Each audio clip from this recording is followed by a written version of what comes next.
മാത്രം ഒരു ഉദ്യോഗസ്ഥൻ എന്നുള്ള നിലയിൽ യഥാർത്ഥത്തിൽ വീര്യം കുറഞ്ഞ മദ്യം ടാക്സ് കുറച്ച് നൽകേണ്ടത് വളരെ 10 വർഷങ്ങൾക്ക് മുമ്പേ നടപ്പാക്കേണ്ട ഒരു നയമാണ്. ഇപ്പൊ ഇനിഷ്യലായിട്ട് സാർ ഇനിഷ്യലായിട്ട് ഒരാൾ മദ്യപിക്കാൻ ചെല്ലുന്നയാൾ 42 ഡിഗ്രി അധികമായിട്ടുള്ള പ്രൂഫുള്ള മദ്യം അടിച്ച് ആദ്യം തന്നെ അവൻ വളരെ മോശപ്പെട്ട അവസ്ഥയിൽ ഹെൽത്തിലാവും.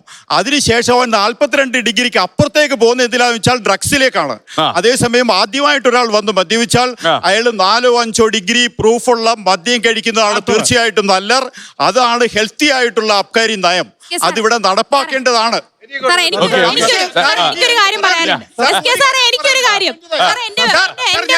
ഒറ്റ കാര്യം കൂടെ ഇത് പറയേണ്ട ആവശ്യമാണ്. കാരണം ടാക്സ് കുറയ്ക്കേണ്ട ആവശ്യം എന്ന് വെച്ചാൽ നല്ല ഫുഡ് കഴിക്കുന്ന ഒരാൾ ലഘുഭക്ഷണം കഴിച്ചാൽ അയാളുടെ വലിയ പൈസ എടുക്കുമോ?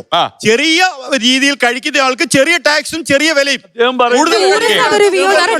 തീർച്ചയായിട്ടും അത് നടപ്പാക്കണം.